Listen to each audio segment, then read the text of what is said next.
Thank you a lot for introduction. Hello everyone, I'm Elizaveta and today I'm going to talk to you about how we prevent fraud attacks with anomaly detection algorithms.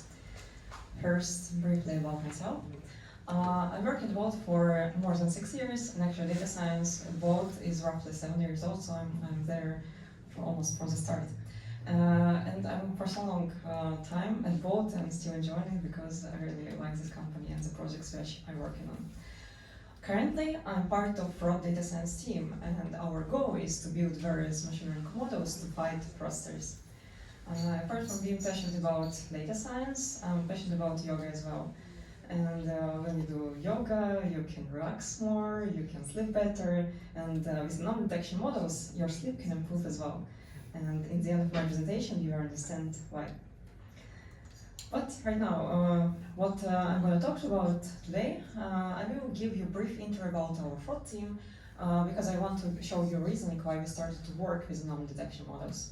The main part of my talk will be about model details themselves, and what kind of method we selected, approaches we used, and of course, I will share challenges that we faced and how we solved them.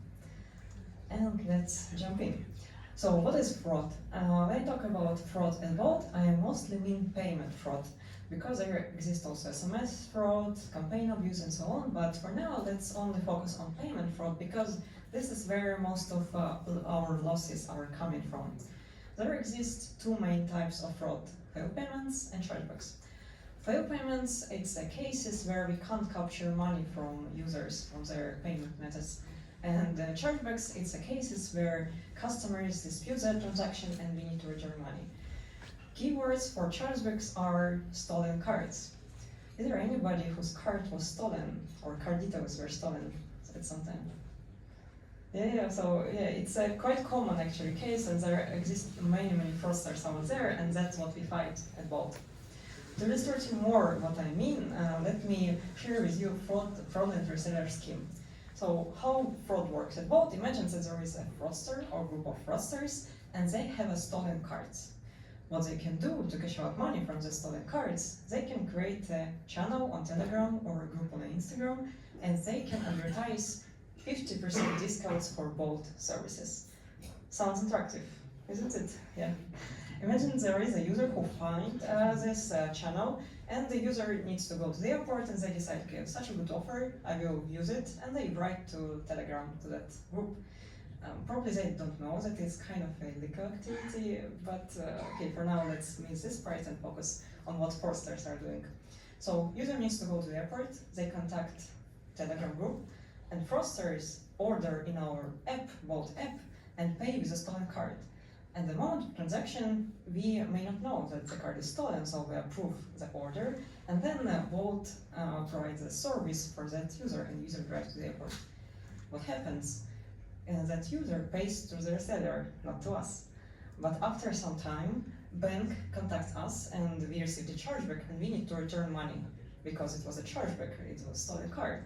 So we already paid the driver for their service, because right happened, and also we need to return money, so it's pure loss of money for us, and it's very huge losses on our scale.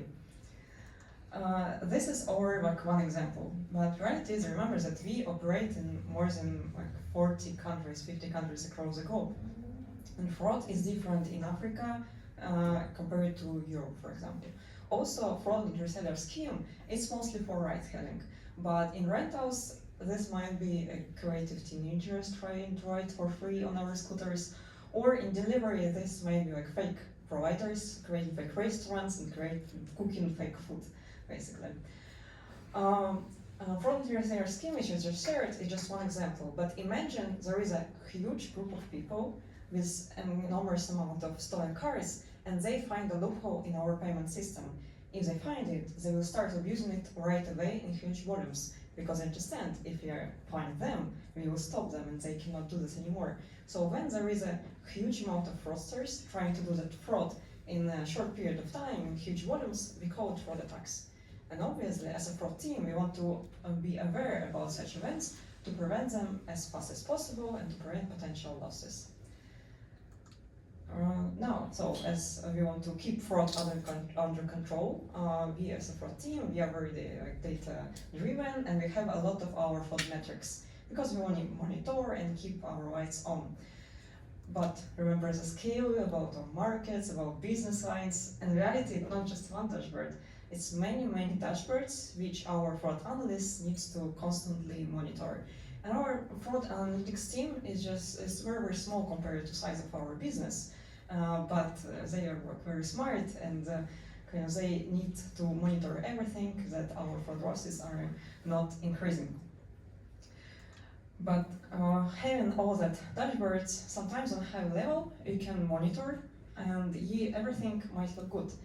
But as there are so many things which you want to track, on a deep bottom, there will be something happening, and looking from high level, you may miss some important details. And let me share with you one story which we actually had both. During one weekly meeting, analysts discovered a slight increase in one of our fraud KPIs.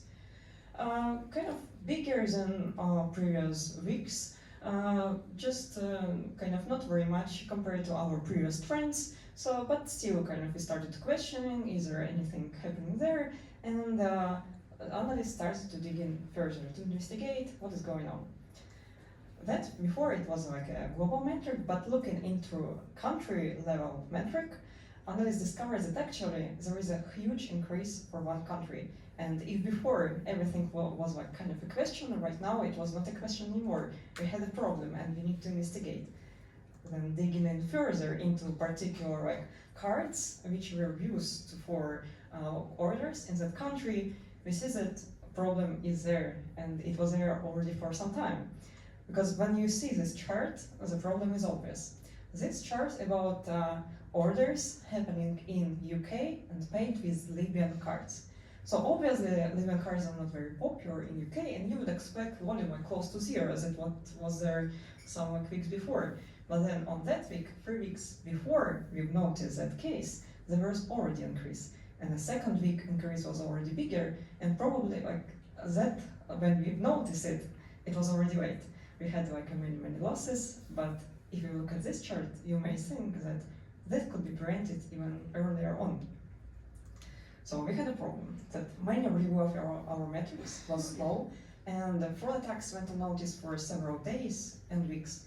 What we wanted to do, we wanted to build automated anomaly detection system which would highlight area for analysts where to look for potential problems. So we wanted to come from the charts, our dashboards, to some automated messages which would give analysts some insight about potential issues ongoing. The problem is clear, but right now the question how to come from the dashboards to automated alerting. Now let's talk about anomaly detection. So our main KPIs, these are fraud metrics, and we need to track them. You can consider KPIs as time series, because let's say on each day you have a new observation of your metric, and on each new day you want to see this observation and decide, is it anomaly or not? Do you think this is anomaly here, that blue dot? Who thinks that this is an anomaly? Okay, one person, two person. Okay, and yeah, the question is because you can't answer because you don't know. There are several ways how you can define this anomaly or not, and the easiest is you can just set the manual thresholds. You set upper bound, lower bound for your metrics, and if your observations for your metrics is out of bound, you say that this is anomaly. But this approach is not applicable for us because both business has a lot of seasonality. In ride-hailing, we have more orders happening on weekends compared to weekdays. In rentals, we have more orders happening during summer compared to winter. So, and always both is always growing, so we can't just set these manual thresholds. Next step, what you can do, you can consider anomaly detection as a time series forecasting. So you build a model which fit historical trends, and then you compare model predictions with your observation. Obviously, model can't be 100% perfect, so the next thing which you can do, you can build a confidence intervals for your model predictions. So you not only predict one value, but you predict an interval like lower and upper bound, and then you compare if your observation is out of bounds, you decide that this is an anomaly. So in that particular case, that would be an anomaly, and the two people were correct. Is this logic is clear for you? Yes. Yeah. Good. I hope it's not only one person who understands. I want you to understand this because it's like a core component of what we will describe later on. But I hope it's clear, and we are moving on. So that how it would look like. Let's say we have a matrix as a time series, and then we build forecasting models for them, and then identify anomalies in them. Approach is straightforward. And then actually the most interesting part starts when you start thinking about details. And the first thing which you need to decide when building this approach, how granular you should be with your alerts, how often you should evaluate is this anomaly or not. There are like several granularity which you can use. You can have 1 minute predictions. You can like every minute check is this anomaly or not, or like 5 minutes, 1 hour, or daily. There are several factors which influence that decision. And the first one, again, seasonality, which I already mentioned. It's not only like monthly seasonality which you have. For ride-hailing, we even have intraday seasonality. More orders happening in rush hours compared to midday or midnight. Another factor which influence is the weather. If right now sudden rain starts in London, you'll see spike in orders. But probably model will also consider this anomaly because it was trained on orders without rain. As a fraud team, we don't need to know about such cases because we all only care about like fraud attacks and not weather-related alerts. That's why main requirements for us was a product requirement.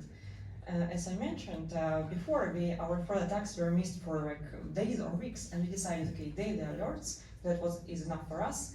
It's like a trade-off between all different other factors. First challenge, quite easy, quickly solved, and let's move on. That approach is very, very simple if you have just 3 metrics.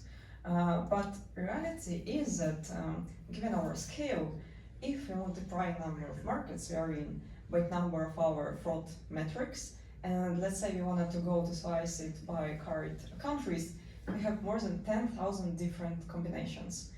So we don't want to track just global fraud rate, let's say.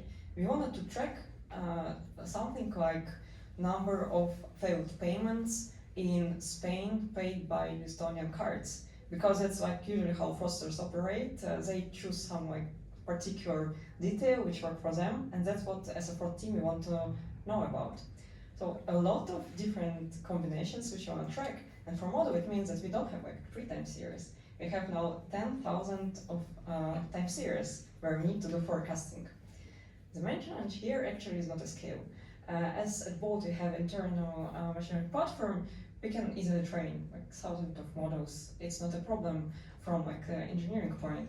The issue, kind of challenge here is that the more you go into data, the more slices you do, the less data is in each time series.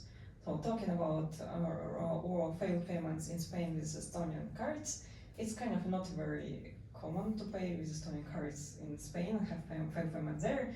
So it's each new incoming observation might be considered as an anomaly with the model. And when we run that approach, we've seen that there were a lot of false alerts.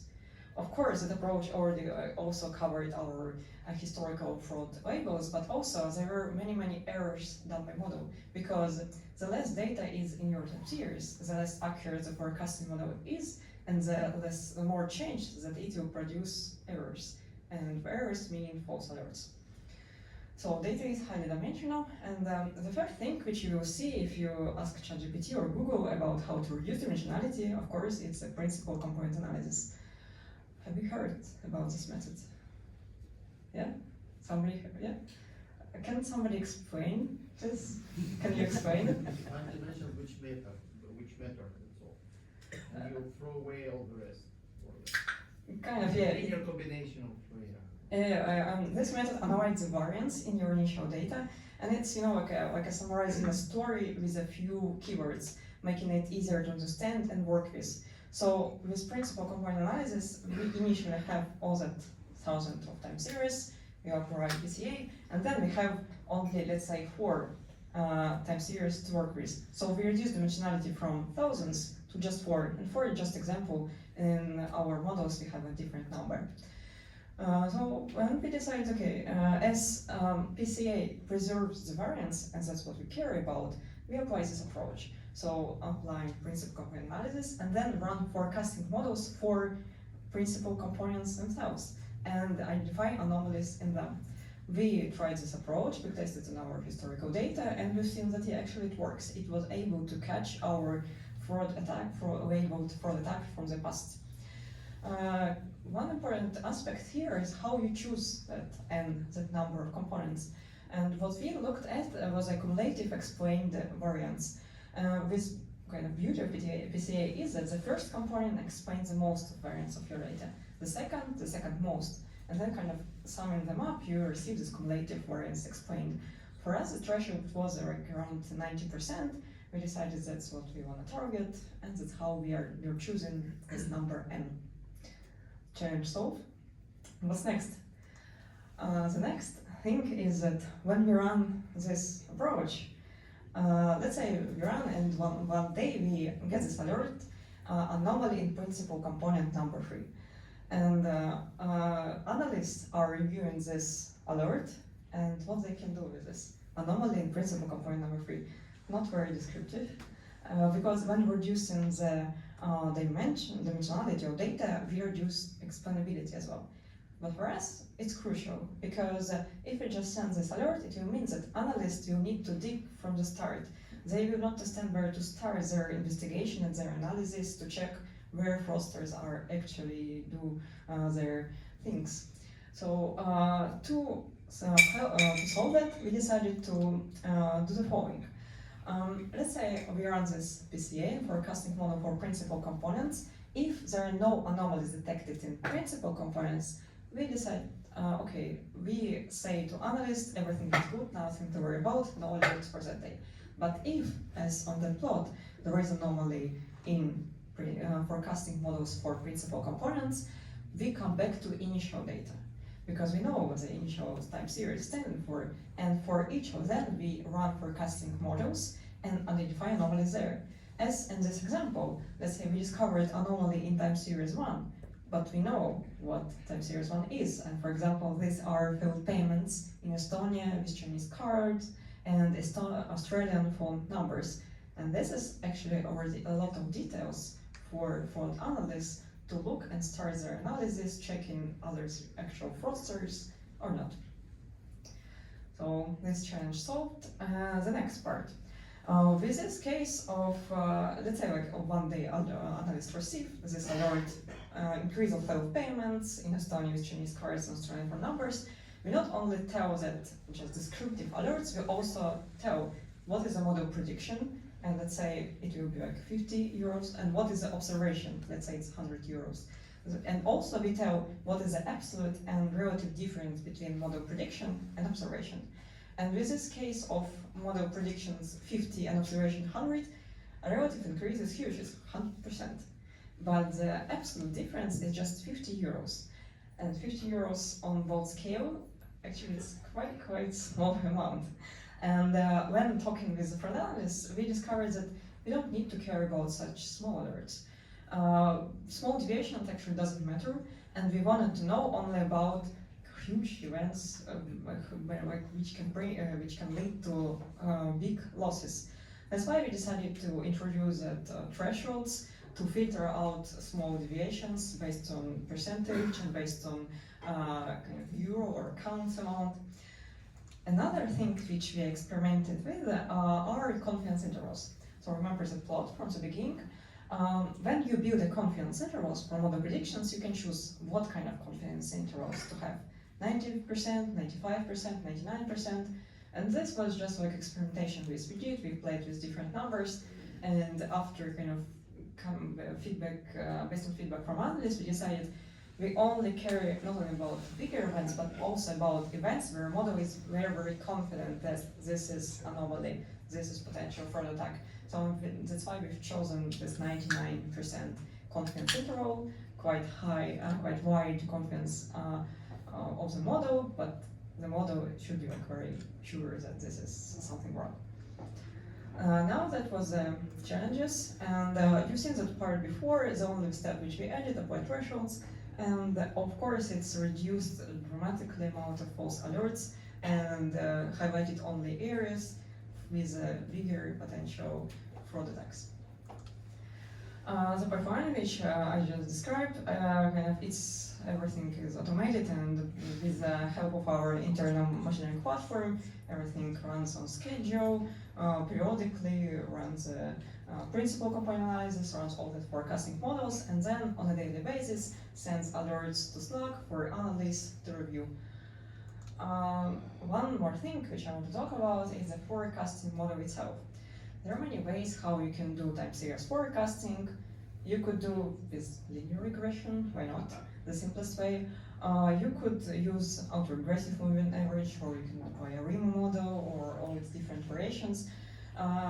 We've chosen Profit model. It's a time series forecasting model outsourced by Facebook. It was already used by other teams both successfully, and also when I started to work with it, it has a quite nice APIs, and with just 3 lines of code, you can build your forecasting model, including adjusting many different factors like seasonality or number of change points or whatnot. So if you haven't tried this model, I really suggest you check it out. Now the results. So that was the whole way how we came from all the dashboards to automated alerts. And the challenges which I shared today, it was just like the main challenges, but in reality, of course, there were much more.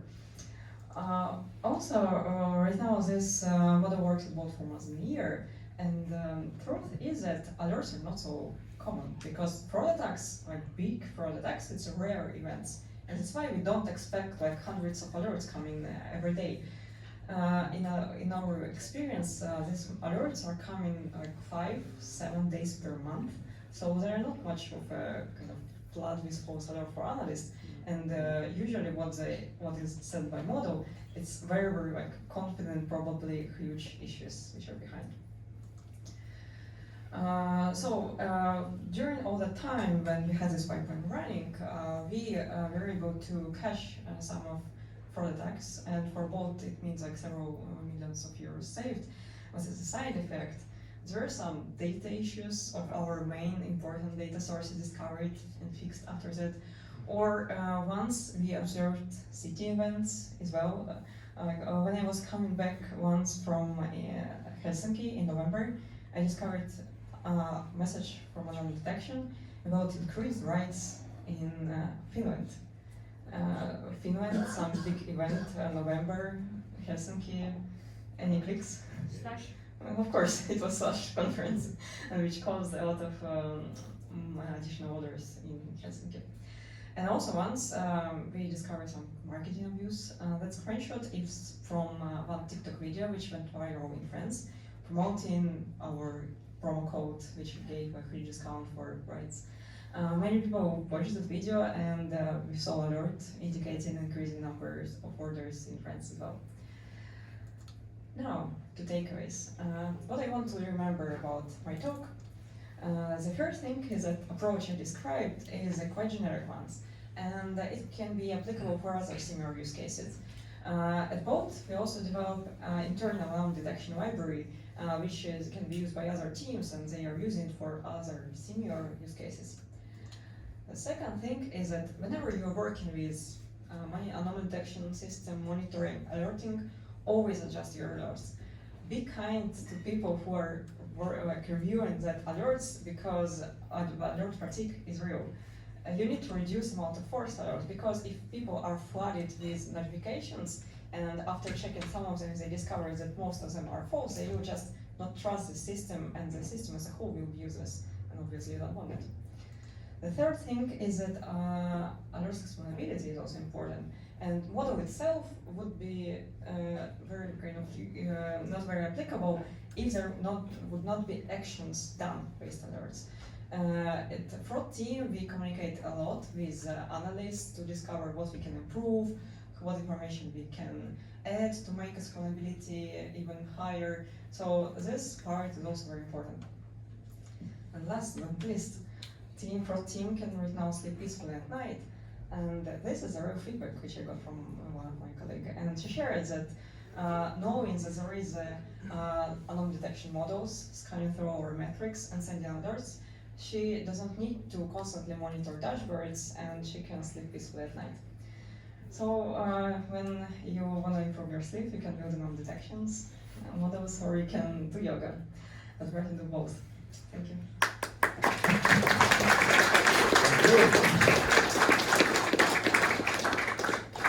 So, few good questions. First off, any truly surprising fraud types you have seen? Yeah, like we've seen so many of them. I mean, screenshot from Telegram was real and that group exists, and you can report actually them as well. Most surprising was that we found a video on YouTube where a teenager from some of Baltic countries promoted how to add Revolut card and not add money on that Revolut card and ride scooters for free. And that was such a creativity was in that video like, by that teenager. It was incredible.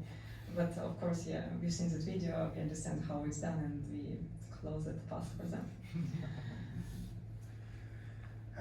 Right. Do we have an acceptable threshold for loss due to fraud, or do we have a zero tolerance policy? I mean, of course, we wanted to reduce fraud as much as we can, and that's what we're working on. And through all the times where we have fraud team, our fraud losses gone down like significantly. It's like several times, which we were able to reduce it. But kind of fraudsters, they are always adapting. And we understand that we like to reduce fraud to zero, we just need to block all orders, and then we will have zero fraud at all. But obviously we don't want to do this, we want to grow. But fraudsters, they're adapting, they're very innovative, like that teenager, for example, and they always find new ways how to do their activities, but we still fight them and So, when you say huge, what do you mean? So, what is the magnitude of fraud currently? we get this question a lot. But I mean, our fraud rates, these are internal numbers, and that's not information which I'm going to share. Can you not even share the order of magnitude? Like, is it 10%, 1%, 0.1%? To get the order of magnitude, I guess you can check Uber report, because it's their public company and they share their fraud rates, and from there you can understand the magnitude.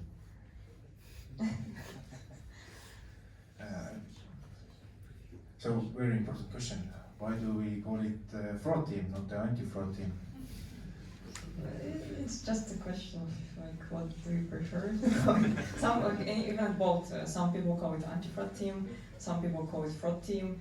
Fraud team is just quicker to say, that's why I'm using it. Okay, fraud can only not happen with payments, but also internally. So how do we enforce? How do we encounter such cases when driver or courier does something harmful for the business? And how do we monitor them? But I'd say like fraud which is done by drivers or couriers is still like external fraud, because we have different types of users. We have riders, like when we order a car for you. We have like drivers, our partners are like couriers, and for us they are kind of our users still, and we also consider this as external fraud. And we have like several machine learning models for each type, several fraud rules covering all these different type of fraud which is out there. Okay, but how often do we get false positives when we mark it as a fraud, but it's actually not? And any cool user stories? I mean, I would decouple that question into two parts, because today I shared about anomaly detection algorithms. This is kind of a monitoring of our fraud team, but obviously we also have machine learning models to fight fraudsters in real time. So when you open an app, there is actually like many checks are happening, and one of them is like fraud check and including fraud detection models. And there, like false positive would be when we don't allow a good user to make an order. And of course, we are tracking this, and it's a really important topic actually, because if you want to grow your business, you want to allow as much storage as possible, and if you're blocking good user, it's a missed kind of revenue for you. And we are tackling these problems and we're measuring it. But other parts of it, if you are talking about false positive in anomaly detection, instead like a monitoring tool, we also track that because, as I said, alert fatigue is real, and we want to reduce that work for analysts to review these false alerts, not letting them kind of that false informations to investigate and to analyze. Okay, so one last question, then we'll take a break. So, do you automatically prevent transactions based on the fraud analysis? Sorry, this question. To automatically prevent transaction based on fraud analysis. And yes, I just already personally mentioned that for each incoming review time requests, we have all these fraud checks, including from rules and from models. And if you would wait for a human to review your order, you would not kind of ride a scooter, because we have millions of orders happening across all the countries, and of course all these checks are automated. But our actions actually flagged. So whether are you blocking the actual transaction? Yes, we have various actions which can apply it and it can be blocked, but I mean there is a kind of, if user is blocked, both there is a way to kind of recover, especially if it's a good user, kind of contacting customer support, for example, and verifying yourself. But if it's a processor, probably they cannot do it. Okay, thank you.